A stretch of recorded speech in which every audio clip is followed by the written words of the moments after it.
বিষয়টা আসলে? কনক ভাই, যে দেখেন এটা হলো আসলে ওই যে রুট কজ অ্যানালাইসিস। এখন আপনি আসল জায়গায় চলে এসেছেন। এই বিএনপি এবং জামাত, এটা দেখেন যে এটা খুবই দুঃখজনক। আমরা তো যেহেতু এটা অবজারভার অনেক আগে থেকেই, সে 2004-05 বা ওই সময় থেকে আমি যখন যাই দিনে লিখতাম তখন এগুলিতে কন্টিনিউয়াস লিখেছি। এখন হঠাৎ করে আমাদের ফেইলুর যদি বলেন, আসলে ওইটা কিছুই না। এই সরকার সাহস পেয়েছে, এরা আসলে ইচ্ছা করে এই আপনার ডিভিশনটা ক্রিয়েট করেছে বিএনপি এবং জামাতের মধ্যে। এবং সবচেয়ে এখানে মুশকিল হলো কি, যারা এই ফেভারে কথা বলতে গেছে যে না আপনাদের এখনো সময় হয় না এই ডিভিশনটা, আপনারা মনে করতেছেন যে বিজয় আসলে এখানে আওয়ামী লীগ কি ক্ষতি করেছে ওদের। আপনি যদি বলেন যে আমার বন্ধুর কথা বললাম, তার ফ্যামিলি দে আর সাফারিং নাও, তারা কখনোই আওয়ামী লীগকে মনে প্রাণে ভালোবাসবে না। Definitely they welcome either for Jamaat or for BNP. আপনারা কেন এই সমস্ত কিছু সংখ্যক আপনার বুদ্ধিজীবী এলিট যারা আছে তারা বলে না আওয়ামী লীগকে আপনি কি করবেন, ওরা অটোমেটিক্যালি এই সমাজের সাথে হয়ে যাবে। এগুলি নিয়ে আপনার চিন্তা করতে হবে না। কাজেই এই যে জি বলেন। না, বললাম যে মতি মাহফুজ এখন ধরেন বিএনপির পা চাটতেছে, বিএনপির বগলের নিচে ঢুকে গেছে, এখন বোধহয় বিএনপির আর কেউ ঠেকাইতে পারবে না। জুলাই আন্দোলন, জুলাই চেতনা, জুলাইয়ের রক্ত দিয়ে যে সরকার গঠিত হয়েছিল, যারা জুলাই নেতৃত্ব দিয়েছে তারাই জুলাইকে বিক্রি করে দিয়েছে। বিশেষ করে আসিফ মাহমুদ, নাহিদ এবং আরো মাহফুজ আলম যারা ছিলেন ক্ষমতায় গিয়ে তারা ক্ষমতার মুহে পড়ে তারা এক প্রকার জুলাই চেতনা বিক্রি করে দিয়েছে। আর জুলাই নামে যে কিছু রয়েছে এখনই পর্যন্ত সেটা পাওয়া যাচ্ছে না। পাশাপাশি সরকার এবং সেনাবাহিনী কিভাবে আওয়ামী লীগকে নিয়ে ষড়যন্ত্র করতেছে এবং আওয়ামী লীগকে নির্বাচনে আনার জন্য ষড়যন্ত্র করতেছে এবং মোটামুটি সেটা কনফার্ম, এটা শুনলে আপনারা আরো চমকে যাবেন। এই বিষয়গুলো নিয়ে কথা বলেছেন সাংবাদিক কনক সরোয়ার এবং সাংবাদিক মিনার রশিদ। আলোচনা আসলে বুঝতে পারবেন নির্বাচন যদিও কাছে, আমরা কিছু বুঝতে পারতেছি না, কিন্তু নির্বাচন নিয়ে কত ভয়ঙ্কর ষড়যন্ত্র হচ্ছে সেটা শুনলে অবাক হবেন। চলুন তাদের সম্পূর্ণ আলোচনা শুনবো। যে পরিস্থিতি বাংলাদেশের জুলাই বিপ্লবের যে চেতনা, আজকে শিরোনাম দেখে বুঝতে পারছেন সেটি ইতিমধ্যেই নিহত। সেই চেতনা একটি নিহত চেতনায় পরিণত হয়েছে। আপনারা দেখছেন 12ই ফেব্রুয়ারি নির্বাচনকে কেন্দ্র করে নানা বিষয় আমাদের সামনে আসছে। কিন্তু এই যে জুলাই সনদ একটি হলো, একটি হানা ভোট বা সবকিছু মিলিয়ে বিষয়টা কোনো আলোচনাতেই নাই। এবং নির্বাচনের যে মনোনয়ন পত্র যারা জমা দিচ্ছেন বিভিন্ন দলের, তাদের ব্যাপারে যেসব অভিযোগ, সেই আপনার ধরেন যে নতুন বোতলে সেই পুরাতন মদ, সেই পুরাতন জিনিসপত্র ঘুরে ফিরে আসছে, সেই প্রশাসনের লোকদের সেই একই রকম নির্দেশনা মতো এর মনোনয়নপত্র বৈধ, এটা বাতিল, এটা ঠিক আছে। মানে কিছু জায়গায় তারা অনেক কিছু দেখছেন, কিছু জায়গায় তারা অনেক কিছু দেখছেন না। কিছু জায়গায় আইন কার্যকর হচ্ছে, কিছু জায়গায় আইন কার্যকর হচ্ছে না। জুলাই বিপ্লবীদের নিরাপত্তাহীনতা, সুরভি জেল খাটে 11 দিন। জুলাই বিপ্লবের সঙ্গে যারা যুক্ত ছিল তাদের নিরাপত্তার জায়গাটি আমরা দেখছি উদ্দেশ্যমূলকভাবে তাদেরকে নানাভাবে ফাঁসানোর চেষ্টা চলছে। আমাদের অথর্ব সরকার 16 মাস পরে এসে বলছে জুলাই বিপ্লবীদের নিরাপত্তার জন্য অধ্যাদেশ জারি করতে হবে। তো মুরব্বীরা এতদিন পরে বুঝতে পারছে বিষয়টা। তো সব মিলিয়ে যে অবস্থা, এই বিষয়টি নিয়ে আমার সঙ্গে কথা বলতে যোগ দিচ্ছেন আপনাদের অত্যন্ত প্রিয় মানুষ, আমার চ্যানেলের নিয়মিত অতিথি, বিশিষ্ট কলামিস্ট, সাংবাদিক, মেরিন ইঞ্জিনিয়ার যেন মিনার রশিদ। মিনার ভাই, আপনাকে স্বাগত জানাচ্ছি আজকের অনুষ্ঠানে। আসসালামু আলাইকুম, ধন্যবাদ কনক সরোয়ার ভাই। এবং আজকে এই অনুষ্ঠান যারা দেখছেন এবং পরবর্তীতে দেখবেন সবাইকে প্রীতি আর শুভেচ্ছা। তো মিনা ভাই, যে বিষয়টা আমি শুরু করছিলাম সেটা দিয়ে আপনার কাছ থেকে শুরু করি। যে এই যে ধরেন জুলাই বিপ্লবের চেতনা, মানে আমি তো দেখে এটা নিহত আসলে। মানে জুলাই বিপ্লবটাকে যদি আমি একটা মানব শরীর কল্পনা করি, একটা একটা আত্মার মতো কল্পনা করি, তাহলে সেইটা কিন্তু এখন আর নাই। এবং আপনি যদি অত্যন্ত দুর্ভাগ্যজনক ভাবে আপনি যদি দেখেন যে এই জুলাই বিপ্লবের সঙ্গে যুক্ত তিনজন স্টুডেন্ট লিডার, তারা কিন্তু সরকারেও ছিল, সরকারের থেকেও কিন্তু তারা জুলাই বিপ্লবকে আপহোল্ড করে নাই, তাদের নিরাপত্তা নিশ্চিত করে নাই, কোনো কিছুতেই তারা যায় নাই। ক্ষমতা থেকে বের হয়ে এসে বলতেছে যে একটা লাশ পড়লে আরেকটা লাশ ফেলাই দেব। উগ্রবাদকে উগ্রবাদ দিয়ে মোকাবেলা করা যায়? তো মানে কিভাবে দেখেন এই যে জুলাই বিপ্লবটা এইভাবে যে নিহত হয়ে গেল, আপনি কি মনে করেন? নাকি নিহত হয় নাই? আপনার ভিন্ন মত থাকতে পারে, আপনি কি মনে করেন? হ্যাঁ কনক ভাই, আমি এটাকে পুরা নিহত বলতে চাচ্ছি না। এই মুহূর্তে ধরেন আহত হয়েছে, এটা বলাই মনে হয় নিরাপদ হবে, কারণ আমরা তাহলে একটা হতাশা ক্রিয়েট হয়ে যাবে, সেটা হোক, সেটা আমরা চাই না। আহত কিছুটা হয়েছে, ক্ষতিগ্রস্ত হয়েছে। ভাই আহতের একটা মাত্রা দিতে হবে, গুরুতর আহত মানে জীবন মৃত্যু মানে হ্যাঁ, আহত সেটা হবে। এরকম আর কি। হ্যাঁ জি, হ্যাঁ, নিহত দিলে তো ধরেন তখন আর আসার কিছু নাই, এখনো আশার আলো আমি দেখছি বিভিন্ন ভাবে। এখন মনে করেন হ্যাঁ, প্রশাসনে বা যেগুলি আছে একটা বেস্টেড ইন্টারেস্ট গ্রুপ, এটা সবসময় কিন্তু কভার করে রাখে। এই বেস্টেড ইন্টারেস্ট গ্রুপ এটাকে আসলে খুব যে একটা সহজ হবে, এটা আমাদের একেবারে গোড়ার শেকড়ে এরা প্রথিত আছে।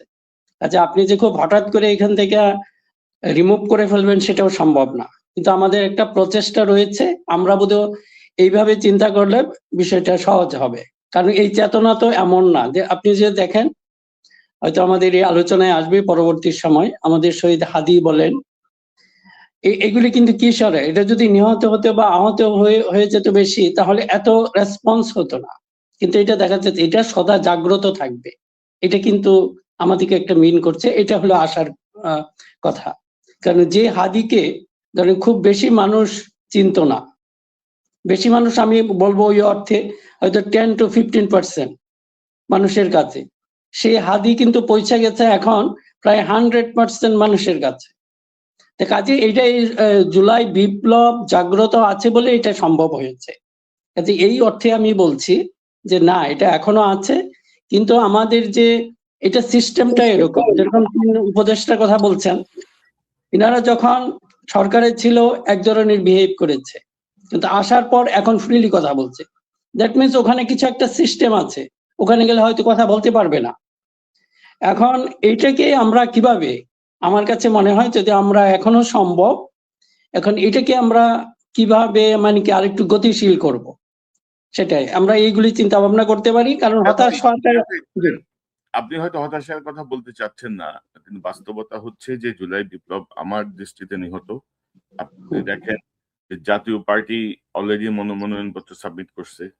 জাতীয় পার্টির এরশাদ, মঞ্জু, তারপরে চিটাগাং এর ওই নেতা কি নাম যেন, আনিসুল ইসলাম মাহমুদ, তাদের নেতৃত্বাধীন মিলায় তারা একটা গণতান্ত্রিক জোট বানাইছে একটা। তো ওরা সাবমিট করছে, এটা নিয়ে কোনো সারা শব্দ নাই। তার মানে এটা নিয়ে ধরেন আন্ডার দ্য টেবিল কোন একটা ডিল হয়েছে, সেটা এনসিপির সাথে হোক, বিএনপির সাথে হোক, অন্যদের সাথে হোক। তো জাতীয় পার্টি হচ্ছে ধরেন হাসিনার অন্যতম সহযোগী, হাসিনার ফ্যাসিবাদকে টিকায় রাখে অন্যতম সহযোগী। তো আপনি কি করলেন এটা?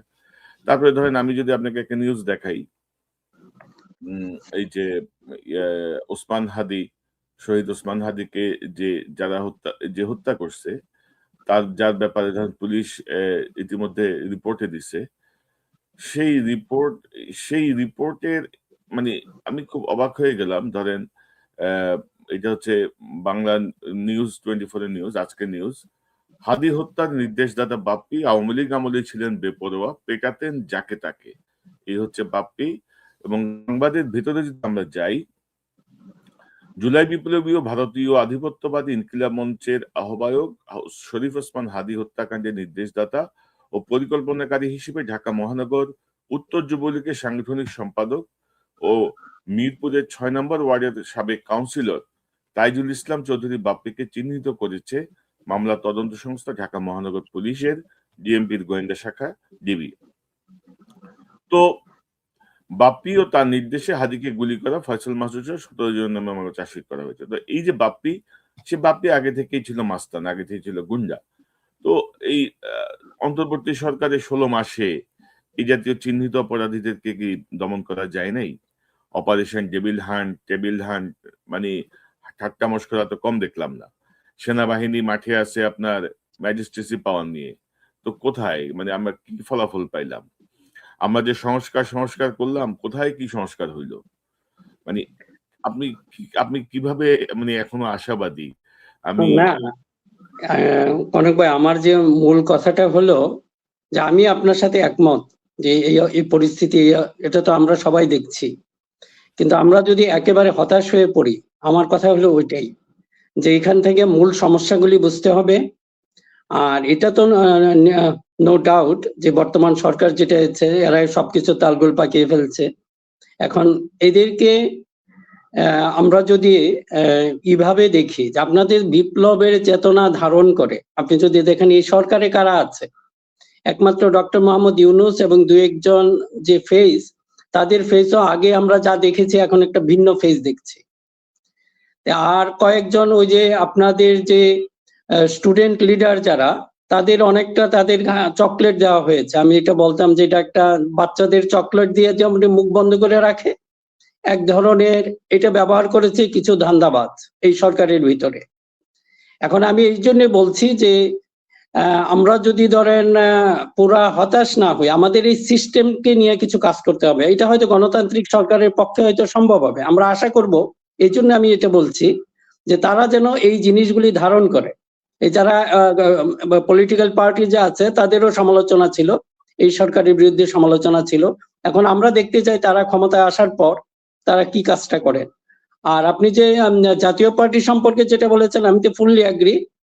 এখন এই জাতীয় পার্টি এরা হলো, দেখেন আমাদের দেশে এই যে কতগুলি আসলে সুশীল আছে, এরা এখন চিন্তায় পড়ে গেছে যে আওয়ামী লীগকে কেন এতগুলি সংখ্যা, এরা কি করবে।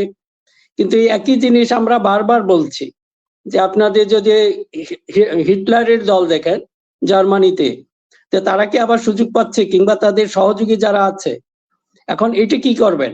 এটা নিয়ে যে এখন হয়তো বা পলিটিক্যাল পার্টি এখন তাদের নির্বাচন নিয়ে ব্যস্ত, এগুলিতে ওরা যেতে চাচ্ছেন না বা কথা বলতে চাচ্ছেন না। কিন্তু আমাদের যেটা বুদ্ধিবৃত্তিক বলয়ে বা যারা সোশ্যাল মিডিয়াতে আমরা কথা বলছি, আমাদের এগুলি চালু রাখতে হবে। আর চেতনা যে জিনিসটা হচ্ছে যে এইগুলি যেন ডাই আউট না হয়ে যায়, আমাদের যে কোনো ভাবে এইগুলিকে জাগরিত জাগরুক রাখতে হবে, এগুলো যেন জাগ্রত থাকে। ধরেন জুলাই চেতনা শেষ, ধরেন আমার মতে হয়তো সেটা এখন সামনে হয়তো অক্টোবর চেতনা একটা দাঁড়াবে, অথবা ডিসেম্বরের চেতনা একটা দাঁড়াবে। মানে এই জুলাই বিপ্লবের নামে যে উদ্দেশ্য নিয়ে ছাত্র জনতা হাসিনাকে বিতাড়িত করেছিল, সেই বিতাড়নের জায়গাটা থেকে আমাদের যে প্রাপ্তি, সেটি আমি বলবো যে অনেকটা মানে শূন্যের কোঠায় আর কি, অথবা ধরেন 0 থেকে 3-এর মধ্যে উঠানামা করছে। আমাদের যে সাকসেস, মানে জুলাই বিপ্লবে 1400 মানুষ মারা যাওয়ার পরে, মানে ধরেন যে মানে এমন একটা অপদার্থ সরকারের হাতে, এমন একটা অপদার্থদের কাছে আমরা এই সরকার মানে রাষ্ট্র পরিচালনার ভার দিয়েছি। জাতিসংঘের রিপোর্টে বলছে 1400 মানুষ, জুলাই সনদে লেখা হয়েছে 800। আপনি বলছেন যে এদের অপদার্থের লেভেলটা কোথায় এদের? জাতিসংঘের রিপোর্টে 1400 মানুষকে তারা বলছে হত্যা করা হয়েছে, এরা বলতেছে 800। তো কত বড় অপদার্থের শাসনে আমরা আছি। এখন কিছু বললে আবার অনেকে মাইন্ড করে, মানে বন্ধ করে দেয়, পত্রিকা বন্ধ করে দিবে, ফেসবুক বন্ধ করে দিবে। মানে অদ্ভুত আরেক শাসন শুরু হয়েছে আর কি। আরে বেটা, হাসিনাদের 2 পয়সা পাত্তা দি নেই, তোরা তো হাসিনার কাছে শিশু। এই হচ্ছে কি বাস্তবতা আর কি। তো আমরা একটু হাদির প্রসঙ্গে আসবো, তার আগে একটু আপনাকে একটু বলি যে ধরেন আমাদের এই জায়গাটা ধরেন একটা জটিল একটা জায়গায় এসে দাঁড়িয়েছে। একটা বিএনপি, একটা জামাত। মানে ধরেন আপনি 16 বছর 15 বছর যৌথভাবে আন্দোলন করলেন, যৌথভাবে একসাথে ছিলেন, মাইর খাইলেন, জেলে গেলেন, গুম হইলেন, যা কিছু ঘটে সব বিএনপি জামাত করে, যা কিছুই ঘটে। বৃষ্টি হইলেও বিএনপি জামাত, খরা হইলেও বিএনপি জামাত, বন্যা হইলেও বিএনপি জামাত, ইন জেনারেল। তো 5ই আগস্টের পরে এই যে ইসলামিক শক্তি এবং জাতীয়তাবাদী শক্তি, এই 2টা শক্তি যদি এক থাকতো, তাইলে কিন্তু ধরেন ভারতীয় যে আগ্রাসন, সেই আগ্রাসনের জায়গাটা আমরা একটা কঠোর অবস্থানে থাকতাম, একটা শক্তিশালী অবস্থানে থাকতাম। এই জায়গাটা একটু আপনার মতো করে একটু বিশ্লেষণ করবেন। আপনি কয়েকদিন আগেও বোধহয় এগুলো নিয়ে লিখেছেন, আমার দেশে কলম লিখেছেন। তো আপনার কাছ থেকে একটু শুনি বিষয়টা আসলে। কনক ভাই, যে দেখেন এটা হলো আসলে ওই যে রুট কজ অ্যানালাইসিস, এখন আপনি আসল জায়গায় চলে এসেছেন। এই বিএনপি এবং জামাত, এটা দেখেন যে এটা খুবই দুঃখজনক। আমরা তো যেহেতু এটা অবজারভার অনেক আগে থেকেই, সে 2004-5 বা ওই সময় থেকে আমি যখন যাই দিনে লিখতাম, তখন এগুলিতে কন্টিনিউয়াস লিখেছি। এখন হঠাৎ করে আমাদের ফেইলুর যদি বলেন, আসলে ওইটা কিছুই না। এই সরকার সাহস পেয়েছে, এরা আসলে ইচ্ছা করে এই আপনার ডিভিশনটা ক্রিয়েট করেছে বিএনপি এবং জামাতের মধ্যে। এবং সবচেয়ে এখানে মুশকিল হলো কি, যারা এই ফেভারে কথা বলতে গেছে যে না আপনাদের এখনো সময় হয় না এই ডিভিশনটা, আপনারা মনে করতেছেন যে বিজয়, আসলে এটা হয় না, হাফ বিজয়, অর্ধেক বিজয় হয়েছে। বারবার ওয়ার্নিং করেছে। এখন যারাই আমরা এই ওয়ার্নিংটা করেছি তাদেরকেই দেখেন কি সুন্দরভাবে সুপ্ত জামাত, গুপ্ত জামাত এগুলি বলে আমাদের এই ভয়েসটাকে ডাউন করে ফেলেছে। এমনকি ধরেন এই যে আমার দেশ, আপনাকে একটা কথা বলি, যে অনেকেই বলে যে এখন আমার দেশের সাথে দেখা যাচ্ছে বিএনপির একটা ডিস্টেন্স ক্রিয়েট হয়ে গেছে। এখন মনে করেন এই যে আমরা তো এই সম্পর্কটা তো হঠাৎ না, সে অনেক আগে থেকেই আমাদের লেখা কেউ চাপতো না। এই আমার দেশ, নয়া দিগন্ত, তারপরে যাই যাই দিন, এমনকি যে বিবিসির যে আপনার সিরাজুর রহমান সাহেব, ওনার সাথে উনি একদিন আক্ষেপ করে আমাকে বলেছিলেন, তো দেখো যে আমি আমার মতো লোককে বাংলাদেশের কোনো মিডিয়া আমার লেখা ছাপতে চায় না। আমি জিজ্ঞেস করেছিলাম আপনি শুধু নয়া দিগন্তে লেখেন কেন? আমাদের তো আর উপায় নেই, আমরা যাই যাই দিনে লিখতাম, এখন যাই যাই দিনের পরে আমাদের লেখা আর কেউ ছাপবে না। তো উনি বলেন আমার লেখাও ছাপে না। এখন ওই পরিস্থিতিটা আমরা ভুলে গেছি। এই যে আমার দেশ, হ্যাঁ একটু, যেহেতু এটা একটু তো হতেই পারে, ধরেন মানে করে মত ভিন্নতা, মতভেদ একটু হতেই পারে, কিন্তু দেখা যাচ্ছে এখন আমার দেশ হয়ে গেছে ডেইলি স্টার প্রথম আলোর চেয়েও বড় শত্রু। এখন মনে করেন যে আমি যে লিখি, আমার তো কোনো লেখা মাহমুদ ভাই যেটা বলেন আমার যা ইচ্ছা, আমি বিএনপির প্রশংসা করি, কারণ বিএনপির প্রতি আমার একটা দুর্বলতা আছে, আমি সেটা হাইড করি না। উনি তো বলেন নাই যে আমার লেখাটা ওইটুকু বাদ দিতে হবে, একটা লাইনও, এমনকি অনেক সময় ভুল সব থাকলে সেটাও লিখে দেয়। আমি দেখি পরে মনে হলো যে এটা হয়তো এডিট করলে ভালো হতো, কিন্তু ওটাও করেন না। এখন যদি মনে করেন এই যে এইটা কেন করা হয়েছে, যে আমাদের এই ভয়েসটা ডাউন করার জন্য। আমরা এখনো বারবার বলছি, আমি এটা বলি না যে বিএনপি জামাত গলাগলি করতে হবে, এইটা বললেই মনে করে প্রথমেই বলতো কি যে জামাতকে সেভ করার জন্য আমরা এই কাজগুলি করছি। দেখেন কেমন ভাবে সমস্যাটা। এখন এইটা যদি আপনি এখানে যদি এটা আমরাকে যদি সমাধান না করতে পারি, যে এই যে চেতনা, আপনি যে বলেন চেতনা তো নিহত ওখানেই হয়ে গেছে। দেখেন এই যে দুইটা দলের এমন ক্রিয়েট হয়ে গেছে, এমন পার্থক্য ক্রিয়েট হয়েছে। এখন হয়েছে কি, আপনি যদি একজনের জন্য বলতে চান না, আপনি তাকে ফেভার করতেছেন। এই জন্য অনেক সময় করে কি, যে কষ্ট করে হলেও যে মাঝামাঝি থাকতে চেষ্টা করি। মাঝামাঝি থাকতে চেষ্টা করি মানে কি, হয়তো সত্য বললে একজনের পক্ষে এগেনস্টে বেশি চলে যাবে, এটা বাস্তবতা, গ্রাউন্ড রিয়েলিটি। এখন যদি মনে করেন গ্রাউন্ড রিয়েলিটি এক ধরনের, আর আপনার উচ্চারণ যদি উল্টো হয়, আপনার কথা তো কেউ বিশ্বাস করবে না।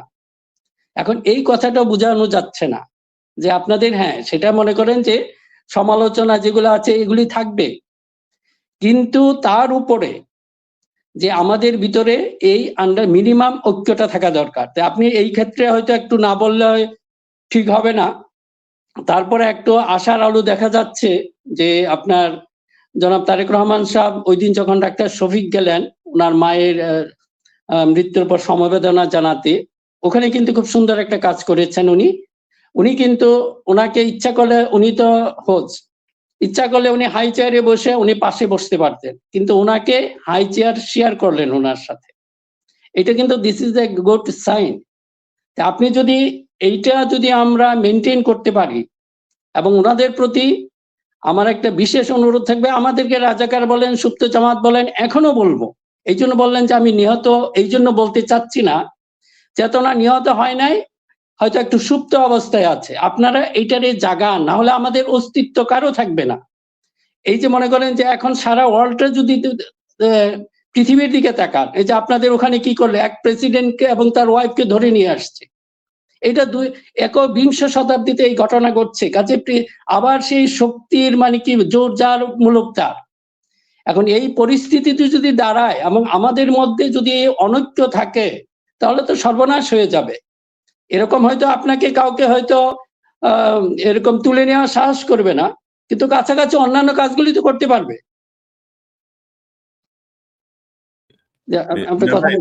জি মিনার ভাই, ধরেন আমি যেটা দেখছি আর কি, ধরেন এখানে একটা নতুন কৌশল অবলম্বন করছে বিএনপি পন্থী বেশ কিছু ধরেন অনলাইন অ্যাক্টিভিস্ট। তারা ধরেন মানে 2000 জুলাইয়ের মানে আন্দোলন শেষ হওয়ার আগ পর্যন্ত তাদের কোনো সারা শব্দ তেমন ভাবে ছিল না। তারা বিভিন্ন সময় আপোষ করছে, নানা রকম ভাবে ইয়ে করছে, আড়ালেই ছিল। জুলাই পরে তারা ধরেন এক একজন বিশাল বিশাল ধরেন ইয়ে হয়ে গেছে, মানে শেড হয়ে গেছে। এরা সব বসন্তের কুটিল। আপনি যদি তাদেরকে একটু স্টাডি করেন, কিছুদিন আগে কি কথা বলছে এখন সম্পূর্ণ উল্টা। আর আমরা যারা আছি, আমরা তো ভাই কোনো খুদ করার জন্য বলি না, যেটা সত্য সেটা বলে যাব। আমরাও জানি ওই ওরা এখন ধরেন আমাদেরকে কাউন্টার করার চেষ্টা করতেছে। এরা গুপ্ত জামাত, এরা দেশের মধ্যে এই করতেছে, ওরা দেশের মধ্যে এইসব নানা কিছু ফালতু জিনিস আমি এগুলো ইগনোর করি। তো আমি বিএনপির অত্যন্ত শীর্ষ মহলে ধরেন শীর্ষ নেতার কাছে জানতে চাইছিলাম যে এই বিষয়টা কি করতেছে এরা, এদেরকে আপনার চোখ পড়ে বলে যে এরা তো আমাদের দলের কেউ না, এদেরকে দলে কোনো পদ আছে না, এরা কিছু করে। আমি যে দলে পদ নাই, কিন্তু দলের পদধারী কারো পদলেহন করে তাদের কাজগুলা করতেছে। মানে ধরেন যে বিএনপির এখন স্ট্র্যাটেজি হচ্ছে যে আমরা তো ক্ষমতা আসবো, ওরা ধরেই নিছে, সো আমরা ক্ষমতা আসার আগেই এদেরকে এমন একটা ইয়ে করতে হবে যে যেন এদের গ্রহণযোগ্যতা কমে। তো সাধারণ মানুষ কি ঘাস খায়? সাধারণ মানুষ বুঝে না। না, এইটা কনক ভাই আরেকটা জিনিস, এটা মনে হয় আজকে আমি আমার যে সাপ্তাহিক কলাম সেটাতে লিখেছি যে এরা করে কি, আগে ধরেন গত 50 বছরে আমরা কি দেখলাম, এই যে বিএনপি এবং জামাতের মধ্যে, বিশেষ করে নট বিএনপি জামাত, বিএনপি এবং আওয়ামী লীগ, জামাত তো হয়তো ইয়ার ব্যানারেই ছিল, অনেকটা বিএনপির পাশেই ছিল। এখন এটা যদি দেখেন, তারা একটাকে বানিয়েছিল যে এটা ব্রাহ্মণ দল, আর একটা নমশূদ্র। এটা কি কিন্তু খেয়াল করেন, এই একই জিনিসটা গত 50 বছর থাকাতে এই কারণেই কিন্তু আমাদের গণতন্ত্র এখানে ফ্লারিশ করতে পারে না। আপনি যদি সবসময় দেখেন, আমাদের এলিট শ্রেণী, আমাদের সুশীলরা সবসময় তারা ওইভাবে দেখতো, মানে বিএনপির কোনো পাত্তাই ছিল না। এবং একই ধরনের হুবহু দেখেন একই লোক, এরা এখন বিএনপিকে ব্রাহ্মণ বানিয়েছে, আর জামাত বা অন্যান্য যারা আছে তাদেরকে নমশূদ্র। তারা এই ধারাটা বজায় রাখতে চায়। এই যে মনে করেন যে এই যে নিহত যে কথাটা বললেন, আমরা যদি এইটাকে অ্যাড্রেস না করতে পারি তাহলে সেই একই অবস্থা হবে। তেমনি যে গুড সাইন, তারেক রহমান এই কাজটা দেখিয়েছেন। কাজে আমরা এই জন্য আমি কিছুটা আশাবাদী, এবং উনি যদি ওনার যে আশেপাশে যেগুলি আছে এইগুলির মুখ যদি বন্ধ করতে পারে, তাহলে কিন্তু আপনার সেই হয়তো সেই চেতনা আবার জেগে উঠবে, এবং সেটাই হওয়া উচিত। আমরা 50 বছর নষ্ট করেছি। আপনাদের কাছে বিশেষ অনুরোধ, আমাদের 50টা বছর নষ্ট হয়েছে। আমরা সামনে আর আমাদের যে সম্ভাবনা, সুযোগ বা যে রিসোর্স গুলি আছে, আমরা আর এগুলি নষ্ট করতে চাই না। কাজে আল্লাহর ওয়াস্তে আপনারা এগুলি বন্ধ করেন। এখন আর আমরা সেই ব্রাহ্মণ আর নমশূদ্রের খেলা দেখতে চাই না। সবাই সমান সমান।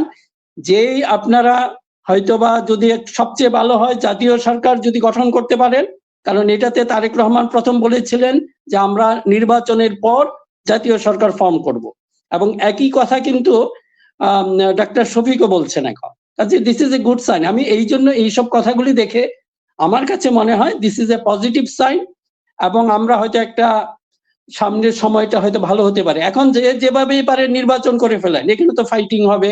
এটা শুধু আমাদের দেশে না, পৃথিবীর সব জায়গায় এটা তিক্ততা হবে, সৃষ্টি হবে। কিন্তু নির্বাচনের পর সব ভুলে গিয়ে আমার অনুরোধ বা আমাদের হয়তো যেটা অনুরোধ থাকবে, একটা জাতীয় সরকার ফর্ম করেন। না হলে কেউ, আপনি কোন সরকারই 2 থেকে 3 বছরের বেশি টিকতে পারবে না। যদি মনে করেন বিএনপি সরকারে গেল, জামাত বিরোধী দলে থাকে, কিংবা জামাত সরকারে গেল, বিএনপি বিরোধী দলে থাকে, এদের উপর ভর করবে সেই আগের যে ভূতগুলি আছে, আইসা ভর করবে বিরোধী দলে। কাজেই সেখানে হয়তো এমন অবস্থা ক্রিয়েট করা হবে যে এই সরকার 2 থেকে 3 বছরের বেশি টিকতে না পারে। কাজেই একটা বিশেষ অনুরোধ, আপনারা এই সমস্ত কিছু ভুলে যান। এখনো একসাথে হয়ে আমার কাছে, আমার যেটা হয়তো কি বলবো, যে আমার যে আশা, যেটা যে একটা জাতীয় সরকার পরে ফর্ম করেন, যেভাবেই হোক। যদি জাতীয় সরকার ফর্মে কমপক্ষে 2টা বা 3টা টার্ম এই জাতীয় সরকার থাকে, তাহলে ইনশাল্লাহ এই যে আপনি যে জুলাই বিপ্লবের চেতনা বলছেন, সেটা তখন অক্ষুণ্ণ থাকবে। কাজেই এই কারণে যে বলবেন যে আমি হয়তো ফুললি এগ্রিড না, হয়তো চেতনাটা নিহত হয় না, এখনো হয়তো গুরুতর আহত অবস্থায় আছে। না মিনার ভাই, ধরেন আপনি যদি আমাদের প্রধান যে রাজনৈতিক দলগুলা বিএনপির কথা বলেন, জামাতের কথা বলেন, ওরা কিন্তু আওয়ামী লীগকে টানতেছে। ওরা মনে করতেছে আওয়ামী লীগের ভোট তাদের লাগবে। এখন আপনি আপনি শুধু মানে বিপরীত অবস্থাটা চিন্তা করেন যে বিএনপি রাষ্ট্র ক্ষমতায় ছিল 15 বছর, বিএনপি এভাবে পতন হয়েছে হাসিনার মতো। আওয়ামী লীগ কি করত? আওয়ামী লীগ বিএনপির ভোট আর জামাতের ভোট চিন্তা করত? আওয়ামী লীগ চিন্তা করত যে এরা রাষ্ট্রের শত্রু, দেশের শত্রু, এরা এত বছর এই করছে, এদের বিরুদ্ধে কি কি ব্যবস্থা নেওয়া যায়, তাই তো করতো। তা না, আপনাদের হ্যাঁ, আপনাদের আপনাদের আপনারা কেন আওয়ামী লীগরে আপনাদের কেন এত বেআইবাড়ির আত্মীয় মনে হচ্ছে? আমি তো এটাই বুঝলাম না কিছু। এই জন্য কনক ভাই দেখেন, আমাদের মুখটা তো এরকম এই জন্য বন্ধ করা হয়েছে, যাতে আমাদের টোন ডাউন হয়ে যায়। আমাদেরকে সত্য জামাত, গুপ্ত জামাত এই কারণেই বলা হয়েছে, কারণ আমরা এটার পক্ষে ছিলাম যে বিএনপি এবং জামাত এই শক্তিগুলি বা এনসিপি এদের মধ্যে আসলে এই ক্রিয়েট করে ফেলেছে একটা কম্পিটিশন, কে নিবা, আমার হাতে যে মোয়াটা আছে আওয়ামী মোয়া কে খাবে। এই যে দেখেন, শুধু আমরা ওই দিন দেখলাম চাঁপাই নবাবগঞ্জের একজন জামাত লিডার, উনিও বলছেন, ওনারা হয়তো কম বলছেন, বিএনপি একটু বেশি বেশি বলছে, কিন্তু এই যে ক্রিয়েট হয়ে গেছে, এই কম্পিটিশনটা যাতে না হয় সে কারণেই বলেছিলাম যে আপনাদের মধ্যে একটা মিনিমাম আন্ডারস্ট্যান্ডিং থাকেন, ঠিক আছে। আরে ভাই, এত তাড়াহুড়া কি আছে? গণতন্ত্র যদি টিকে থাকে দুইটা দল লাগবে, একবার বিএনপি আসবে, একবার জামাত আসবে, এনসিপি আসবে, দুইটা বা তিনটা দল তো এমনি লাগেই। যে আপনারা যদি একটু ধৈর্য ধরতেন, এখনো এই আপনার অনুষ্ঠানের মাধ্যমে, আপনার মাধ্যমে সবাইকে বলছি, আমাদের সংশ্লিষ্ট যে নেতৃবৃন্দ রয়েছেন, আমাদের এই কথাগুলি শুনেন। শুধু গুপ্ত জামাত, সুপ্ত জামাত এগুলি বলে এগুলিকে কথাগুলিকে করে ফেলেন না, ইগনোর করেন না।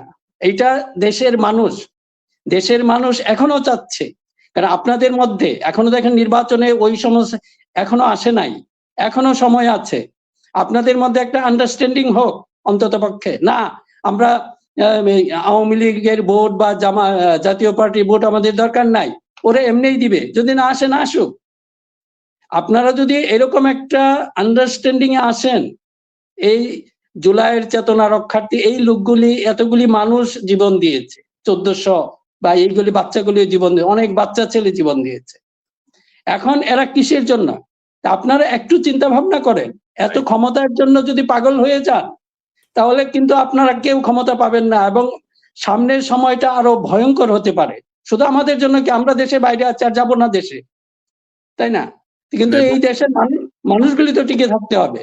এবং মিনার ভাই ধরেন, এই যে আরেকটা গুরুত্বপূর্ণ পয়েন্ট যেটা আমি মনে করি যে বিএনপি যেটা থেকে কোনো শিক্ষাই নেয়নি এখন পর্যন্ত, ধরেন ডাকসু, রাকসু, জাকসু সব কিন্তু শিবিরের দখলে। এবং আপনি যদি দেখেন যে ঢাকা বিশ্ববিদ্যালয়ের ছাত্র সংসদ শিবিরের একচ্ছত্র আধিপত্য, মানে ল্যান্ডস্লাইড ভিক্টরি হবে, এটা কেউ ভাবছে কখনো? মানে এই নিকট সময়, নিকট অতীতে বা নিকট বর্তমানে কেউ ভাবছে কখনো? ভাবে নেই। আমরা ভাবছিলাম যে হয়তো ডাকসুতে কয়েকটা আসনে তারা পাবে, কিন্তু দেখেন মূল রিয়েকশন কোথায় হয়েছে। হাসিনার যে মুক্তিযুদ্ধের চেতনা, হাসিনা মুক্তিযুদ্ধের চেতনার নামে 16টা বছর বাংলাদেশের মানুষকে কিন্তু নিষ্পেষণ করছে। 16টা বছর চেতনা, তার বাপ চেতনা চেতনা চেতনা। বিএনপি দেখেন আবার সেই চেতনায় চলে গেছে। মুক্তিযুদ্ধ সেটেলড ইস্যু, মুক্তিযুদ্ধ নিয়ে আমার মিনিমাম কোনো মানে কি বলবো, বিতর্ক করার মতো কোনো আগ্রহ নাই, ইচ্ছা নাই। আমার জাতীয় সঙ্গীত, আমার পতাকা, আমার এভরিথিং সেটেলড। আফটার মানে 54 বছর পরে আমি এগুলা নিয়ে কসলাকসলি করতে চাই না।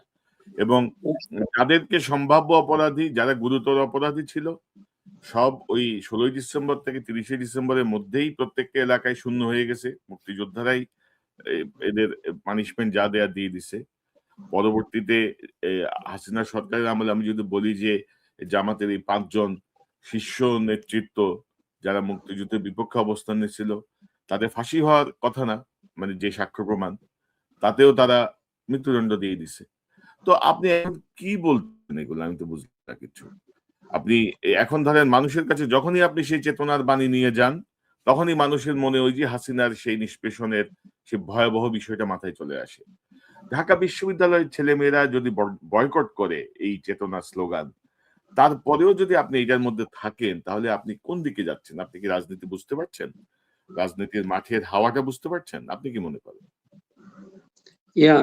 কনক ভাই, এটা দেখেন যে বিশেষ করে যে এই চেতনার বিষয়টা, হ্যাঁ, আমরা তো আর এই চেতনার এগেনস্টে না, এর বিরুদ্ধে না, কিন্তু সেইটা যেন যে কথাটা বললেন যে হুবহু যেন আওয়ামী চেতনার সেই একই চেতনা না হয়ে দাঁড়ায়। আপনি যখন চেতনা বলবেন এগুলি করে কি আপনার যে এই যে মিডিয়াগুলি বিশেষভাবে যে এগুলি হয়তো আমাদের নেতৃত্বকে আরেকটু সাবধান হওয়া দরকার, কারণ তারা আপনার মুখ থেকে কিছু বের করতে চায়। হয়তো আপনাকে যদি এখন প্রশ্ন করে ভাই আপনি কি ৭১-এর চেতনা বা এটা নিয়ে আপনার কি পরিকল্পনা, তখন আপনাকে কিছু বলতেই হয়। সেই কথাগুলি করে কি তারা তারপরে এটাকে আবার হেডলাইন করে ফেলে, ইচ্ছা করে করে। কাজে আমি বিএনপির নেতৃত্বকে আমি বিশেষ অনুরোধ করব যে আপনারা এই ব্যাপারে একটু সচেতন হন। যে সাংবাদিকগুলি আসে এগুলি তো মতলববাজ, এগুলি আপনার চেয়ে অনেক বেশি আপনার মুখ থেকে কিছু কথা কিছু ইস্যু বের করতে চায়। আপনি তো বলতে পারবেন না যে আমি পাকিস্তানকে সাপোর্ট করি, আপনাকে কিছু বলতেই হবে। ও জানে, তখনই করে কি যে এই কথাগুলি এগুলি ছড়াই দেয়, এবং এইগুলি যেন এই বিএনপির জন্য যে কতটুকু ক্ষতি হচ্ছে আপনি তো একটা কিছু উদাহরণ দিলেন। এখন দেখেন 4 কোটি নতুন ভোটার। আপনারা ভাবছেন হয়তো গ্রামাঞ্চলে, সেটা না, গ্রামাঞ্চলের মানুষ আরো বেশি সচেতন হয়ে গেছে। ওদের যে চায়ের স্টলে যে হয় আপনার টক শো, আমাদের মনে অনেক টক শোর চেয়ে ওগুলি সমৃদ্ধ, আপনি যদি ওগুলিকে ক্যাচ করে নিয়ে আসতে পারেন। ওদের বিশ্লেষণী শক্তি, ওদের আন্ডারস্ট্যান্ডিং আমরা যতটুকু ধারণা করি তার চেয়েও বেশি। কাজেই এটাকে মানে এই সর্বনাশ আর করেন না। হ্যাঁ, ৭১-এর চেতনা সেটা তো আমরা ভুলি নাই, আর এমন কিছু নাই যে তাকে খুশি করার জন্য আমাকে এটা বলতে হবে। প্রয়োজন কি? আমরা যেটা আছে, হ্যাঁ আমাদের সহজভাবে বলেন আমাদের চেতনা আওয়ামী চেতনা থেকে ভিন্ন, একই চেতনা না। আমরাও ধারণ করি, আমরা মুক্তিযোদ্ধা ছিলাম, আমরা মুক্তিযুদ্ধকে ধারণ করি, এবং এটার এগেনস্টে আমাদের যাওয়ার প্রশ্নই আসে না। হ্যাঁ, আর এইগুলি নিয়ে যখনই আপনি বলতে চান এটা রং মেসেজ একটা ছড়িয়ে যায়, যেটা আপনার জন্য আসলেই ক্ষতির কারণ হবে। এগুলি নিয়ে এগুলি সেটেলড ইস্যু। এমনকি আমি আর একটু অনুরোধ করব যারা জামাতপন্থী বা অন্য যারা আছেন তারাও এগুলি নিয়ে খোঁচাখুচি করেন না, কিছু হলে এটা সহ্যই করবেন। কিছু বলবে ওরা তো ইচ্ছে করে বলে যে আপনাকে একটু খুঁচিয়ে আপনাকে রাগিয়ে দিয়ে ওখান থেকে একটা বেনিফিট নেবে। ওরা যখন বিএনপির কাছে একটা অ্যাপ্রোচে যায়, দেখুন চেতনা নিয়ে, দেখেন এই শয়তানগুলি কি কাজ করে। বিএনপি লিডারদেরকে এমন প্রশ্ন করে যেটা আবার তারা হেডলাইন করবে। একইভাবে জামাতকে এমন কিছু প্রশ্ন করবে যাতে এই ইস্যুগুলিতে আমরা আবার ব্যস্ত থাকি। গত 50 থেকে 60 বছর চেতনার ভূতকে খাইয়েছি। আমাদের যত সম্ভাবনা, আমাদের যত কি বলবো যে যত রিসোর্স আছে আমরা রক্ত মাংসের মানুষের জন্য ব্যবহার করি নাই, আমরা চেতনার ভূতকে খাইয়েছি। এই যে আপনার 250 বিলিয়ন ডলার 16 বছরে গেল, এটা কিসের জন্য? এই চেতনার ভূতকে খাইতে যাইয়া। এখন ধরেন এখনো দেশের মানুষ এই যে আপনার এত বছর পরও এখনো, আমি একটা খুব হৃদয় বিদারক একটা আপনাকে কথা বলি, আমার খুব স্কুলের friend, we are very close, হয়তো পরে বিচ্ছিন্ন হয়ে গেছে, আমি এক জায়গায় চলে আসছি, ওর জীবনধারার সাথে আমার একটা টোটালি ডিফারেন্ট হয়ে গেছে। জাস্ট কিছুদিন আগে সে ছাত্রলীগ করতেন, মানে ছাত্রলীগ করলেও আমার সাথে খুব সম্পর্ক ছিল, আবার আমি গুপ্ত না। তা মানে অনেকে মনে করবেন হয়তো যে আপনার ফ্রেন্ড ছাত্রলীগে থাকে কিভাবে। হ্যাঁ, অবশ্যই আমাদের স্কুলের ফ্রেন্ড, যারা আমাকে ত্রিশাল এলাকায় বা আমাদের এলাকায় সবাই জানে। ওখানে হ্যাঁ, যে আপনার আওয়ামী লীগের সভাপতি ছিলেন সেও আমার ফ্রেন্ড ছিল। হ্যাঁ, এখন সেই ফ্রেন্ডটা মারা গেছে হঠাৎ করে। আমি এটা জানতাম না, ওর মানে আর্থিক অবস্থা এত খারাপ ছিল। এই যে মনে করেন এই সুযোগগুলি বা এই ক্রিমগুলি কারা খেয়েছে? তার ওয়াইফ ধরেন একটু ছোটখাটো নেত্রী ছিল, এদের ইরেগুলার ইনকামের মতো হয়তো ছিল, মাঝে মাঝে কিছু পাইতো কিছু পাইতো না। এই যে আপনারা বিলিয়নস অফ ডলার নিয়ে কেউ কেউ আপনার দেশ থেকে ভেগে গেছে, তাদের কিছু হয় নাই। এই যে মনে করেন এই যে এখন তার কয়েকটা বাচ্চা আছে, এদের নিয়ে পথে বসে গেছে। এখন আমি এটা পরে জানতে পারলাম। তো এখন তো একই অবস্থাতে লাভ হলো কি? এরকম মনে করেন কয়েক হাজার মানুষ, এই যে হাজার হাজার কোটি টাকা করছে কয়েকশো, আবার ধরেন কয়েক কোটি টাকা করছে এরকম কয়েক হাজার মানুষ। মিনার ভাই, আমাদের চ্যানেলে আমি বেশ আগে বোধহয় আমার একক প্রোগ্রামেই ছিল যে মানে পুরো বাংলাদেশে টোটাল মানে ধরেন আপনি যদি 1500 লোককে যদি সাহায্য করতে পারেন, 1500 নট মোর দেন, বর্তমান কিছু এমপি, সাবেক কিছু এমপি, মন্ত্রী, দলের কিছু নেতা, শ্রমিক নেতা, গার্মেন্টস নেতা, বাস নেতা, ছাত্র নেতা, এর জাস্ট 1500 পুজো খায় 17 কোটি মানুষকে আসলে।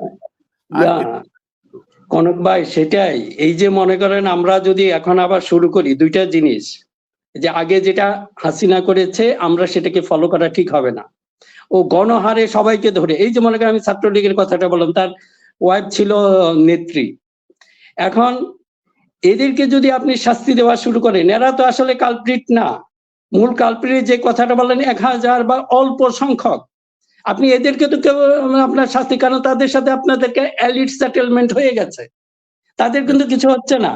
দুই একটা এইসব মানুষগুলিকে এদের হয়তো, এই যে আমার ফ্রেন্ডের কথা বললাম, তার হয়তো এখন যে আর কোনো জীবন ধারণের উপায় কিছু ছিল না, সে কিছু করতে পারে নাই, এই লোকগুলি সাফার করছে, এখনো করবে। এবং এগুলির জন্য যদি আপনি বলেন এই যে আপনার দরদ ধরে হ্যাঁ আওয়ামী লীগের পুরা ভোট আমাকে নিতে হবে, কাউকে না কাউকে দিবে। এই লোকগুলি কিন্তু আওয়ামী লীগেরা জানে আওয়ামী লীগ কি ক্ষতি করেছে ওদের। আপনি যদি বলেন যে আমার বন্ধুর কথা বললাম, তার ফ্যামিলি দে আর সাফারিং নাও, তারা কখনোই আওয়ামী লীগকে মন এবং প্রাণে ভালোবাসবে না। Definitely they welcome either for Jamaat or the for BNP. আপনারা কেন এই সমস্ত কিছু সংখ্যক আপনার বুদ্ধিজীবী এলিট যারা আছে তারা বলে না এই আওয়ামী লীগের আপনি কি করবেন, ওরা অটোমেটিক্যালি এই সমাজের সাথে হয়ে যাবে, এগুলি নিয়ে আপনার চিন্তা করতে হবে না। কাজেই এই যে, জি বলেন। না, বললাম যে মতি মাহফুজ এখন ধরেন বিএনপির পা চাটতেছে, বিএনপির বগলের নিচে ঢুকে গেছে, এখন বোধহয় বিএনপির আর কেউ ঠেকাইতে পারবে না আর কি। মতি মাহফুজের আশীর্বাদ পেয়ে গেছে, বুঝছেন, খুব খুশি, মতিও খুশি, মাহফুজও খুশি, আমাদের ফখরুল ইসলাম আলমগীর টালমগীর সব খুশি। প্রথম আলো ডেইলি স্টার এখন তাদের বগলের নিচে আসছে। তবে আমার ধারণা কি জানেন মিনার ভাই, যে বিএনপির মধ্যে যে রয়ের একটা গ্রুপ আছে, জামাতের মধ্যেও কিন্তু রয়ের একটা গ্রুপ আছে, মানে এটা যেটা হয় গোয়েন্দা সংস্থাগুলা বিদেশি এগুলা, ওরা মিলে এই বিভাজনটা তৈরি করছে এবং ওরা আপ্রাণ চেষ্টা করতেছে যেন এটা অব্যাহত থাকে। এটা যদি অব্যাহত থাকে তাহলে ভারতের পক্ষে আহ, তাদের আধিপত্য ডিভাইড এন্ড রোল আর কি, ওইটা আর কি যে আমাদেরকে, হ্যাঁ ওই ওই ওয়েতে তারা গেছে আর কি। তো এখন আমি জানি না, আনফরচুনেটলি এখন এই জন্যেই কনক ভাই যে আপনার ওই দিন দেখলাম কে যে আমি একটু অ্যানাউন্স দিলাম আমরা দুইজন কথা বলতে আসবো, ওই দুই রাজাকার, দুই সুপ্ত রাজাকার, এই অনুষ্ঠান দেখবো না। কাজেই এরা এই যে মনে করলেন এইগুলি আসলে ছড়াই করে। না, এখন ধরেন ভাই, এই হাসিনা তো জিয়াউর রহমানকেও বলছে রাজাকার, তাই না? এ যা সুবিধা মতো ব্যবহার করতেছে এগুলা। এরা যারা এই কথাগুলা বলছে, যারা এই কথাগুলা প্রচার করছে, পাবলিশ করছে, বিএনপি এখন তাদের কলেজায় ঢুকছে কিন্তু। যারা জিয়াউর রহমানকে অপমান করছে, যারা বেগম জিয়াকে অপমান করছে, তারেক রহমানকে দুর্বৃত্ত বানায় টাইটেল দিছে, সবকিছুর পিছনে বিএনপিকে যারা দোষারোপ করছে, তারাই এখন বিএনপির খুব কাছে চলে গেছে। তাই সেই ব্যবসায়ীরা এখন তারেক রহমানের আশেপাশে যাচ্ছে, অর্থাৎ এই জায়গাগুলো স্ক্রিনিং করার কেউ নাই। এবং আপনি যদি দেখেন অন্তর্বর্তী সরকারের একই অবস্থা। তারেক রহমান সাহেব 18 বছরে দেশে আসছেন, পার্সন টু পার্সন চেনেন না, জানেনও না, তো কারা ওনাকে গাইড করতেছে। এবং এই যে বিভাজনের জায়গাটা, পাশাপাশি আওয়ামী লীগ বিএনপি, আমার মনে হয় যে বিএনপি আওয়ামী লীগের ওই স্ট্র্যাটেজিটা নিচ্ছে যে ইচ্ছা মতো গালাগালি করো, গালাগালি করলেই সব ঠিক। গালাগালি করলে যে সব ঠিক হয় না, বট বাহিনী তো আমরা মোকাবেলা করে এতটুকু আসছি, ইনশাল্লাহ অসুবিধা হবে না, we will tackle everything very smoothly. তো হাদি, শহীদ হাদি, হাদি ধরেন আমার এখানে জুলাই বিপ্লবের পর আমার চ্যানেল থেকে বোধহয় শুরু করছিল হাদি অনলাইনের অ্যাক্টিভিটিটা। তখন হাদির কেউ চিনতো না, ওইভাবে ডাকতো না, প্রথম হাদি বোধহয় আমার প্ল্যাটফর্মে শুরু করছিল এই চ্যানেল। আপনার প্ল্যাটফর্মেই আমি একটু বলি। হাদি আসলে প্রথমে আমাকে একজন ইন্ট্রোডিউস করে দেন, মালয়েশিয়ার একজন প্রফেসর, একটু কাহিনীটা বলি। তারপরে আপনার অনুষ্ঠানে ওর মাধ্যমে প্রথম পাবলিকলি যে কোনো একটা মানে বৃহত্তর একটা প্ল্যাটফর্মে সেটা আপনি নিয়ে এসেছেন, এটা ডেফিনেটলি এই জন্য জাতীয় আপনার প্রতি এরকম একজন মানে কি আগুন বা কি বলবো যার ভিতরে আগুন ছিল সেটা হয়তো আমরা প্রথমেই বুঝতে পেরেছিলাম। আর এই জন্য definitely all credit goes to you আমি বলবো, কারণ আমি তো নিজে জানি পুরোটা। হাদির সাথে প্রথম ইন্টারভিউতে আমি তার মধ্যে যেই মানে স্পিরিট দেখছি, তার মধ্যে যেই ইনডেপথ কথাবার্তা দিয়ে দেখছি, তারপরে হাদি বোধহয় 5-6টাতে আসছিল, 5-6টা চ্যানেলে 5-6টা হ্যাঁ, জি। ডক্টর আমার এখানে জয়েন করছিল এবং ওটার আলাদা একটা প্লে লিস্ট করা আছে হাদির এটা নিয়ে। এবং আপনি যে দেশে গেছিলেন মাঝখানে আপনার সঙ্গে তো হাদির দেখা হয়েছে, আমার কাছে কিছু ছবি আছে। তো আপনিও হাদির সঙ্গে খুবই ভালোভাবে কানেক্টেড ছিলেন মিনার ভাই, আমি যতটুকু জানি। তো এই যে শহীদ হাদি, এটা আনাস। হ্যাঁ, তার জি। এই বিচারের জায়গাটা বা তাকে যে হত্যা করা হলো, এখন আমরা নানা রকমের কাহিনী দেখছি। আমরা সেই বিষয়টা একটু যেতে চাই। ধরেন আমি যদি আপনাকে আমাদের পত্রিকার নিউজ থেকে যদি একটু দেখাই, যে ডিবির প্রধান বলছেন, ওসমান হাদির হত্যাকারী ফয়সলের সন্ধান দিলেন ডিবি প্রধান। ইনকিলাব মঞ্চের আহ্বায়ক শরীফ ওসমান হাদির হত্যাকারী ফয়সল করিম মাসুদ দুবাই নয়, ভারতেই আছেন বলে জানিয়েছেন গোয়েন্দা বাহিনীর প্রধান অতিরিক্ত পুলিশ কমিশনার মোহাম্মদ শফিকুল ইসলাম। এখন কথা হচ্ছে যে আবার নিউজ আসছে যে বাপ্পি সেই নাকি এগুলার নির্দেশ দিচ্ছে বা সেটা তাকে দমাইতে চাইছে। এখন ধরেন হাদি মারা গেল, হাদি গুলিবিদ্ধ হলো দুপুর 2:30টায়। এরপর থেকে রাত 3টা পর্যন্ত, যেটা আমরা পরবর্তীতে দেখছি বিভিন্ন পত্রিকায় আসছে, বিভিন্ন রেফারেন্সে আসছে যে হাদি ইন্ডিয়া চলে গেছে। রাত হাদি সাড়ে হত্যাকারী।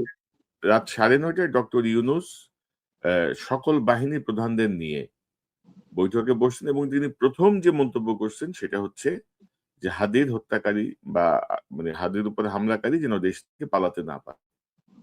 তো তারপরেও কিন্তু বহাল তবিয়তে সে ভারতে চলে গেছে। এরপরে সে নানাভাবে বিভ্রান্ত করার চেষ্টা করছে।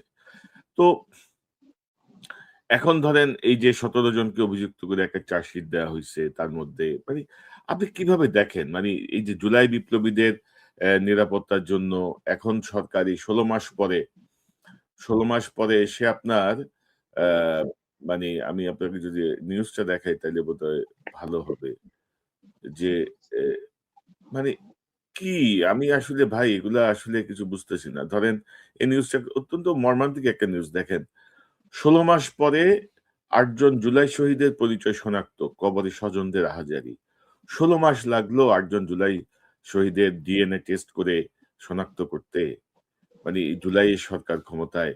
এরপরে এই অবস্থা।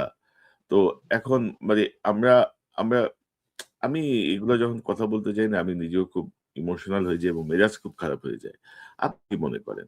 যে 16 মাস পরে আইসা বলতেছে যে একটা অধ্যাদেশ জারি করতে হবে এখন। জুলাই বিপ্লবীদের নিরাপত্তা রক্ষায়। তো এতদিন তোমার ঘাস কাটছো? এতদিন তোমার কি গাঁজা খেয়ে নেশায় বুঁদ হয়েছিলা?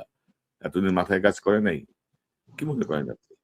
কনক ভাই, যে আসলে দরদের ব্যাপারটা হয় কি যে আপনি তো এগুলির সাথে থাকতে হবে। এটা ধরেন আমি দেশে গেলাম, যাওয়ার পর আমার আব্বার কবর জিয়ারতের পরেই আমি চলে যাই শহীদ আনাসের কবর। সেখানে আমার সাথী ছিল হাদি, যেটা আপনি এর মধ্যে দেখেছেন, এবং সেই কবরের পাশে দাঁড়িয়ে সে হাদি মোনাজাত করেছিল। এখনো সেটা আমার কান্না আসে। এই যে কথাগুলি বলেন, এগুলি তো আপনাকে ফিল করতে হবে। এগুলি কাউকে বলে আপনি এগুলিকে অনুভব করাতে পারবেন না। এই জুলাই বিপ্লবের এই সরকারের সবচেয়ে বড় ফেইলিউর হলো এরকম তো কেউ ফিল করে নাই যে যারা এখন এর মধ্যে আছে। এই হাজির হত্যা, আপনি এটা জানেন এই ছেলেটা কেমন ছিল। এমনকি কিছুদিন আগে সিঙ্গাপুরে এসেছিল। আমার এত ব্যস্ততার মধ্যেও ওকে আমি অনেক সময় দিয়েছি, কারণ ওর কাছে যেন আমি আর সত্যিকার ভাবে বলে অনেক বড় বড় লিডার আসলেও আমি যাই না, কেন জানি আমার যেতে ইচ্ছে করে না। কিন্তু হাদির প্রতি কেমন যেন একটা টান ছিল। বিশ্বাস করেন তখন আমার এত ব্যস্ততার ভিতরে আমি সময় দিয়েছি। এখন এই হাদিকে, এখন কথা হলো যে আপনারা শুধু লেফট রাইট করেন, তাই না? যে এইগুলো আমরা 15 জন 16 জন আছে, এটা কেন এত সময় লাগবে? এবং এই হাদির জন্য এটা আমাদের দেশের এত বড় সম্পদ, আপনারা সেটা এখনো বোধহয় অনুধাবন করতে পারেন নাই হাদি কি ছিল। কাজে এদের কাছে আপনি কি আমি জানি না। আপনি যে কথা বলছেন আমারও মেজাজ খারাপ হয়েছে, আমি তখন আর কথা বলতে পারি না। এখন পর্যন্ত আপনাদের এত সময় কেন লাগবে? আমি বলবো যে ইনকিলাব মঞ্চের সাথে যারা আছেন আপনারা এই দাবি থেকে সরে যাবেন না। এখানে কোনো পলিটিক্যাল, এখানে বিএনপি লাভ হোক বা জামাতের লাভ বা লস এগুলি আমরা দেখব না। এই হত্যার বিচার হতেই হবে এবং দৃষ্টান্তমূলক বিচার হতে হবে। যদি বাংলাদেশে না থাকে, সেটা যদি কোনো একটা শত্রু দেশে থাকে, দে আর আওয়ার এনিমি, ডাইরেক্টলি বলতে হবে। আমাদের যদি এরকম কাউকে ক্রিমিনালকে সেভাবে ধরে রাখে, শেখ হাসিনার চেয়েও সেটা কম না হাদির হত্যাকারী। কাজে আপনাদের এই সময় আপনারা এখানে লেফট রাইট করছেন কেন? আপনারা লেফট রাইট করে এটা দেখান, আমরা এই লেফট রাইট দেখতে চাই না। আমরা চাই হাদির বিচার চাই, এবং এটা থেকে আমরা কোনোভাবেই পিছপা হব না। এবং যদি পরবর্তী যে সরকারি আসবে তাকেও কিন্তু এটা মাথায় রাখতে হবে। দরকার কি, এত ভয় পাওয়ার কিছু নাই আপনাকে।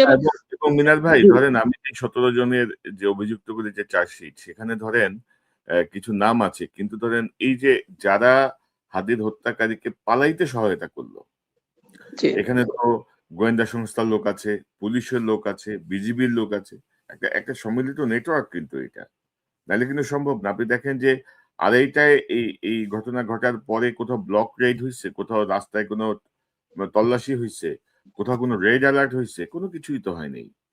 তো এইসব কথা কিন্তু চার্জশিটের মধ্যে নাই আর কি।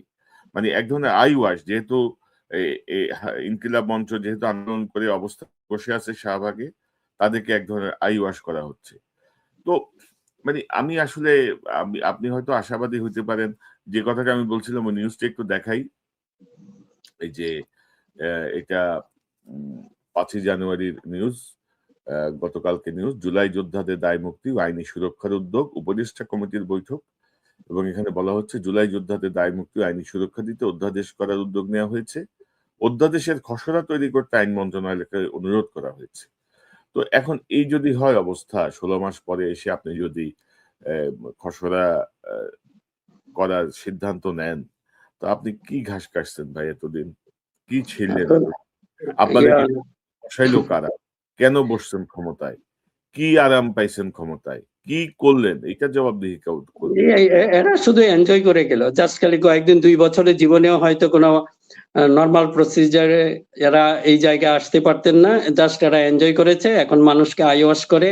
যাই হোক, হয়তো আমাদের হয়তো হাদির কথার জন্য আসলে ইমোশনাল হয়ে যায়, সের কারণটা হয়তো আপনারা জানেন। উই আর ভেরি ক্লোজ, এবং ওর যে চিন্তা ভাবনা, সেই চিন্তা ভাবনা আমরাও শেয়ার করি। ও কথা বলেছে এই দেশের জন্য, 18 কোটি মানুষের জন্য। ওর প্রত্যেকটা কথা দেখেন, আমার মনে হচ্ছে যে ইউ ক্যান রিড তার মাইন্ডটা। এই যে মনে করেন হাদি আসলে কেন এত প্রিয়, এবং একই অবস্থা আমরা জিয়াউর রহমানের সময় দেখে, ম্যাডাম খালেদা জিয়াকেও দেখি, ওনার কিন্তু অনেক কিছু বলতে হয় নাই। জিয়াউর রহমান, এখন এই যে অনেকে বলেন হয়তো উনি হয়তো ধর্মীয় সুরসুরি, উনি ধর্মীয় সুরসুরি দেন নাই, মানুষের যে আমাদের বুধ বিশ্বাসের পক্ষে দাঁড়িয়েছেন। এখন ওনার মধ্যে কোনো ছিল না, হিপোক্রেসি ছিল না, মানুষকে শো করেন না, ওনার ভিতর বাইর এক ছিল, এবং সেটা মানুষ দেখতে পারতেন। এক্স্যাক্টলি সেম কাজ আমরা দেখেছি ম্যাডাম খালেদা জিয়ার মধ্যেও। উনি কিছু শো করেন নাই। উনি দেখেন, উনি একটা কমফোর্টেবলি লেডিসদের যেভাবে কাপড় পরেন সেভাবে উনি পরতেন, এবং এটা পরেও কিন্তু মৌলানা আজিজুল হক, প্রফেসর গোলাম আজম, আমাদের বড় বড় মৌলানা, ওনাদের সাথেও কিন্তু ইসলামী ব্যক্তিত্বের সাথে উনি মিশেছেন। ওনারা কেউ সাহস করেন নাই ম্যাডামকে বলতে, ম্যাডাম আপনি ঘোমটাটা একটু ভালো করে দেন। This was her personality. কারণে হয়েছে কি, এখন আমরা দেখি আপনারা কি করছেন, সে হাসিনাকে ফলো করে।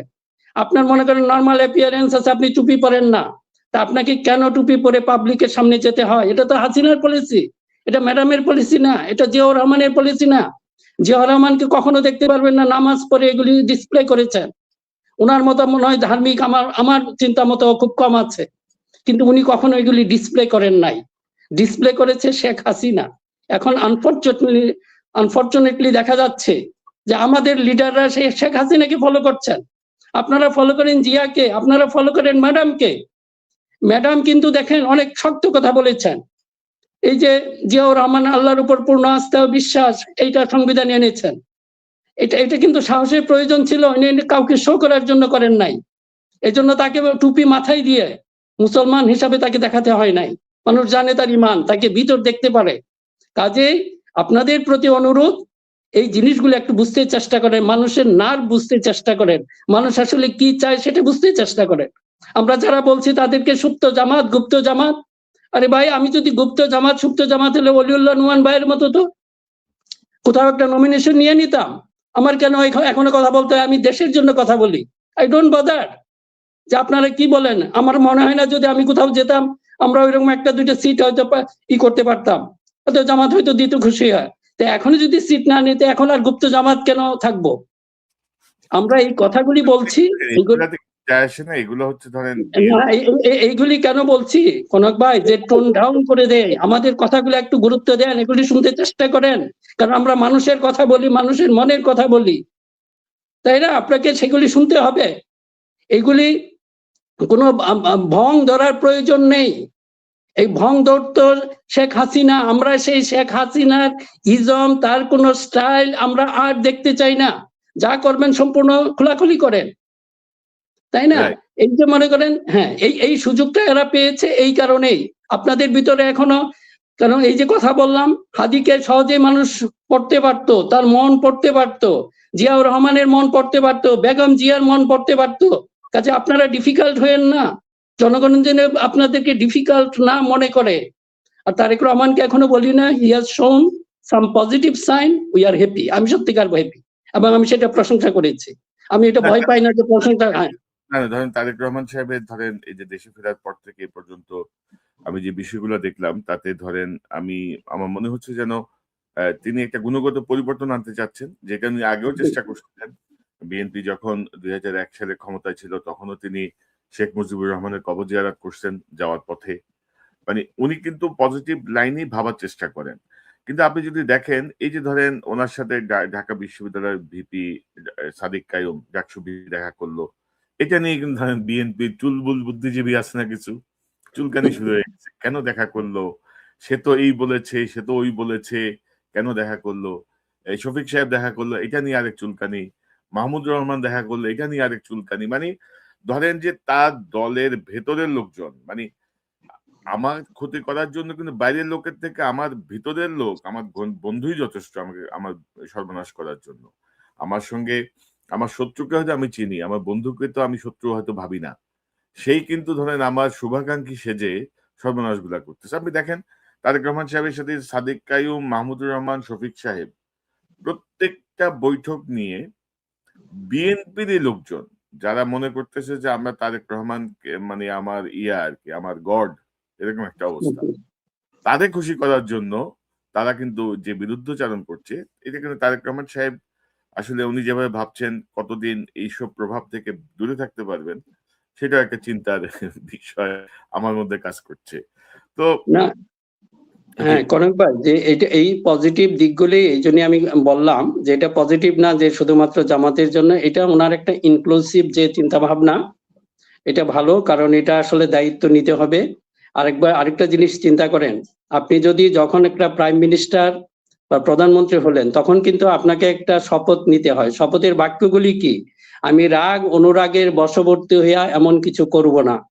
কাজে এটা কি ওই মুহূর্তের শুধু কথা না, আপনার বাস্তব জীবন দ্বারা সেটা প্রতিফলিত হতে হবে।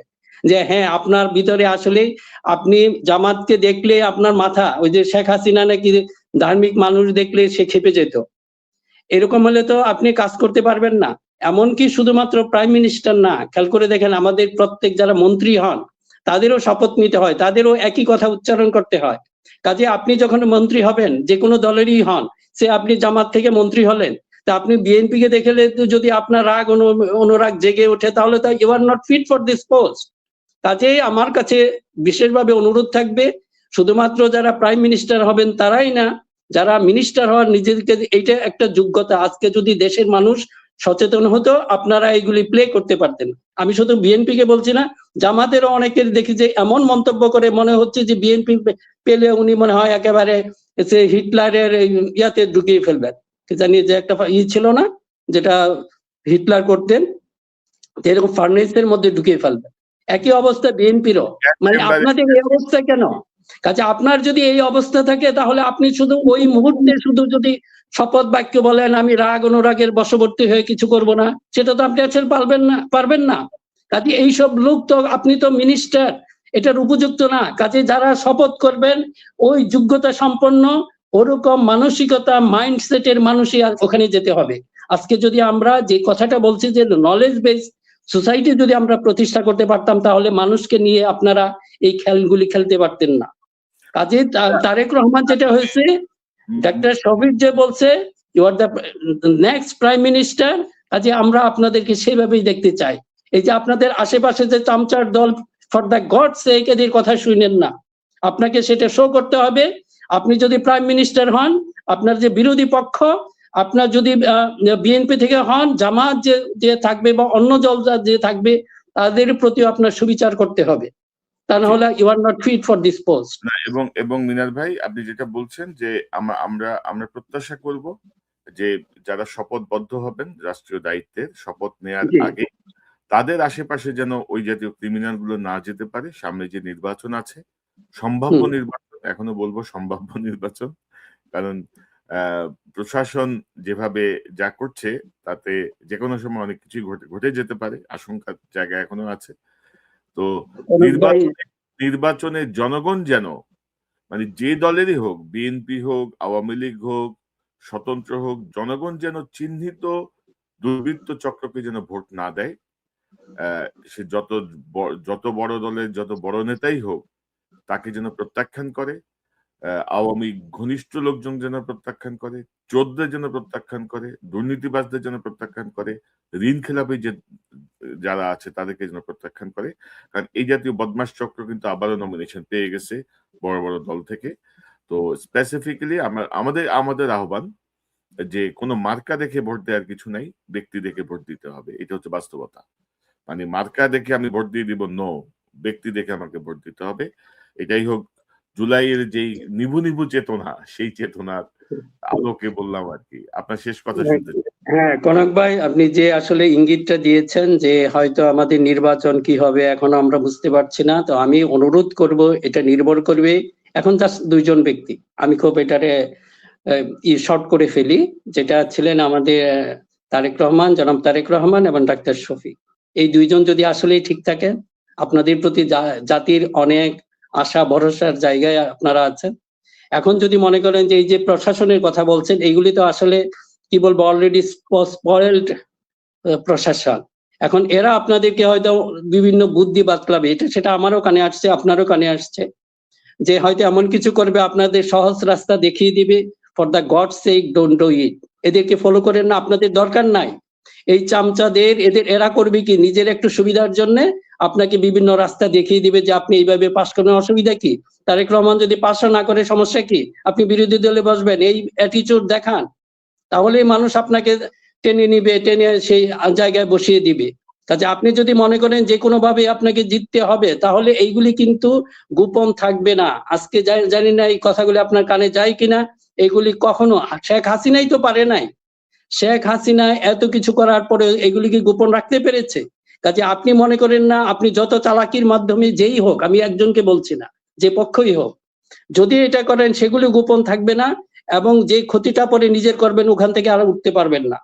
কাজেই আল্লাহর ওয়াস্তে এটা বিশেষ অনুরোধ থাকবে, নির্বাচনটাকে মানুষের সেই প্রত্যাশার জায়গায় রাখুন।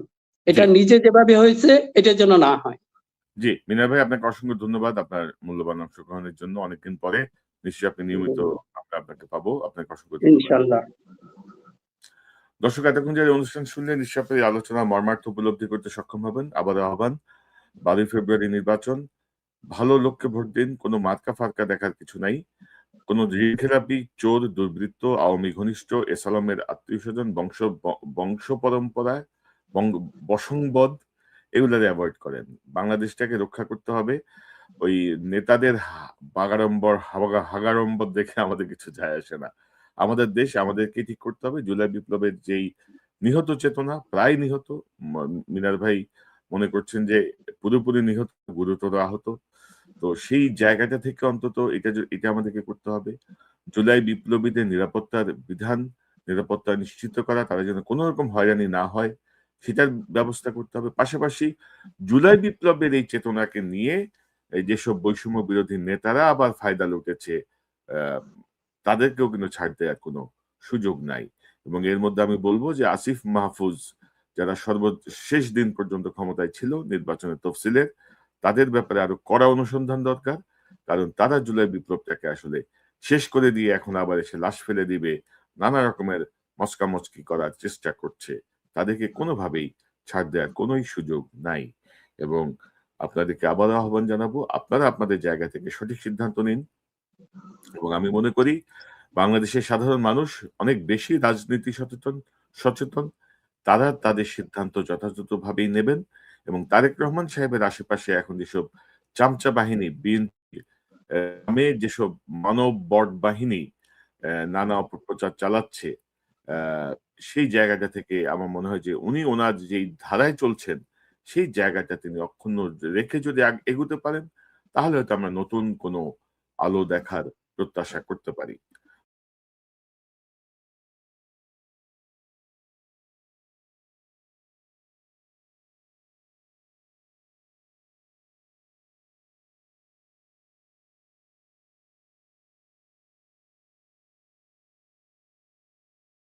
দর্শক তাদের সম্পূর্ণ আলোচনা শুনেছেন, শুনে বুঝতে পেরেছেন আসলে যদিও নির্বাচন কাছাকাছি, কিন্তু আমরা দেখতে পাচ্ছি না যে আওয়ামী লীগ কিছু করতেছে। হঠাৎ করে কিন্তু আওয়ামী লীগ চুপ হয়ে গিয়েছে। চুপ হয়ে যাওয়ার কারণটা কি? ভিতরে ভিতরে ষড়যন্ত্র হচ্ছে, সেটা হচ্ছে সেনাবাহিনীর মাধ্যমে আওয়ামী লীগকে নির্বাচনে আনার জন্য। কারণ যদি সরকার চায় তাহলে নির্বাচনের এক সপ্তাহ আগেও কিন্তু আওয়ামী লীগ তো নির্বাচনে ফাঁস করবে, তারা এটা জানেই ফাঁস করবে না। তো নির্বাচনে অংশগ্রহণ করে তাদের জন্য বড় একটা চ্যালেঞ্জ। যদি নির্বাচনে অংশগ্রহণ করতে পারে তাহলে তারা নিশ্চিত সামনের নির্বাচনে তারা কিছু করতে পারবে। তো এটা হচ্ছে তাদের মূল টার্গেট। এই জন্য তারা নির্বাচনের প্রচার বা নির্বাচনের এই কিছু না, কিন্তু নির্বাচনে ঢুকতে দেওয়া হয় সেটা তাদের জন্য বড় কিছু হবে। আর এটার জন্য চলছে ভয়ঙ্কর ষড়যন্ত্র।